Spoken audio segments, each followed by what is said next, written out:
தற்போது கிடைக்கப்பெற்ற முக்கிய தகவல். கூட்டம் கூட்டமாக எடப்பாடியை தேடி வரும் மாவட்ட செயலாளர்கள், கதரும் ஓபிஎஸ். நண்பர்களே, நம்ம போடக்கூடிய வீடியோக்கள் உங்களுக்கு பிடிச்சிருக்கு அப்படின்னா லைக் அண்ட் சப்ஸ்கிரைப் பண்ணிக்கங்க. அதிமுகவிலே ஒரு காலத்தில் முக்கியமான ஒரு தலைவர், அதாவது அதிமுகவிலே முக்கிய பொறுப்புகளை வைத்தவர், தமிழகத்துடைய முன்னாள் முதலமைச்சர் என பல பொறுப்புகளுக்கு சொந்தக்காரர் தான் நமது ஓபிஎஸ் அவர்கள்.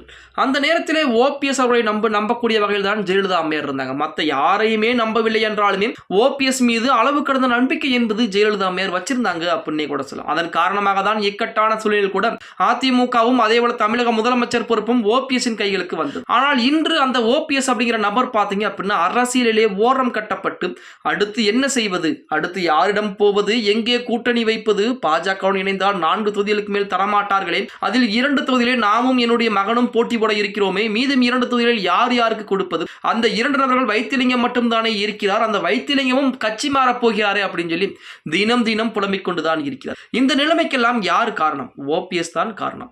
அதாவது ஓபிஎஸ் சட்ட போராட்டத்தை தொடர்ந்திருப்பதாக மக்களை தேடி பயணம் போயிருக்க வேண்டும். 234 தொகுதியிலும் அதிமுக தொண்டர்களை நேரடியாக சந்திப்பு நடத்தி இருக்க வேண்டும். இதுவரைக்கும் எத்தனை அறிவிப்புகளை கொடுத்திருக்கிறார் ஓபிஎஸ் அவர்கள். 2வது மாநாடு கோவையில் அப்படின்னு சொல்லி அறிவிப்பு கொடுத்தார்கள், அடுத்து திருச்சியில் அப்படின்னு சொல்லி அறிவிப்பு கொடுத்தார்கள், அதுக்கு அடுத்தபடியாக மதுரை அப்படின்னு சொல்லி அறிவிப்புகளை கொடுத்தார்கள். 3 முறை மாநாடு என அறிவிப்புகள் கொடுத்து 3 முறையும் நடத்த முடியாமல் போய்விட்டது.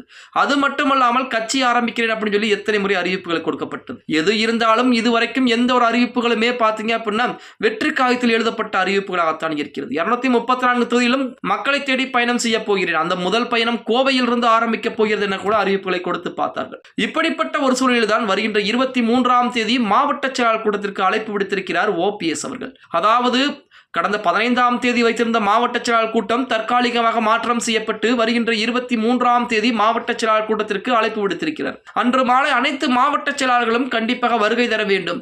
அந்த நேரத்திலே முக்கியமான முடிவுகள் எல்லாம் எடுக்கப்பட இருக்கிறது என ஓபிஎஸ் அவர்கள் கூறியிருக்கிறார். இருந்த போதிலுமே அதிலே 30 மாவட்ட செயலாளர்கள் கண்டிப்பாக வருவதற்கு வாய்ப்புகள் என்பது கிடையாது அப்படிங்கிற மாதிரி, அதாவது சரி ஒரு 20 மாவட்ட செயலாளர் பக்கம் வருவதற்கு வாய்ப்புகள் கிடையாது. அவர்கள் புறம் அதிமுகவில் இணைவதற்குரிய வேலைப்பாடுகளை மிக தீவிரப்படுத்தி இருக்கிறார்கள். அது மட்டுமல்ல எடப்பாடி பழனிசாமியிடம் தனிப்பட்ட முறையிலும் அதிமுக இருக்கக்கூடிய முக்கியமான தலைவர்களின் மூலமாகவோ பேச்சுவார்த்தை என்பது நடத்தி கொண்டிருக்கிறார்கள் அப்படிங்கிற செய்திகள் தற்போது வெளியாகி ஓபிஎஸ்க்கு மிகப்பெரிய அதிர்வுகளை ஏற்படுத்தி இருக்கிறது. சமீபத்தில் ஓபிஎஸ்க்கு ஆதரவுகளை கொடுத்தவர்கள் திமுகவிலே ஐக்கியமானார்கள். வைத்திலிங்கம் மட்டும்தான் மீதம் இருக்கிறார். அவரும் இன்றைய தினம் விஜய் கட்சியிலே இணைய போகிறார் அப்படிங்கிற மாதிரி செய்திகள் கூட வெளியாகி கொண்டிருக்கிறது. இப்படிப்பட்ட ஒரு சூழலில் நமது ஓபிஎஸ் அவர்கள் மாவட்ட செயலாளர் கூட்டத்திற்கு எத்தனை நபர்கள் வரப்போகிறார்கள், எத்தனை நபர்கள் வர முடியாமல் இருக்கிறார்களோ அத்தனை நபர்களும் அணி மாறிவிட்டார்கள் அப்படின்னா கருதப்படக்கூடிய ஒரு சூழலில் தான் ஓபிஎஸ் அவர்கள் இருந்து கொண்டிருக்கிறார்.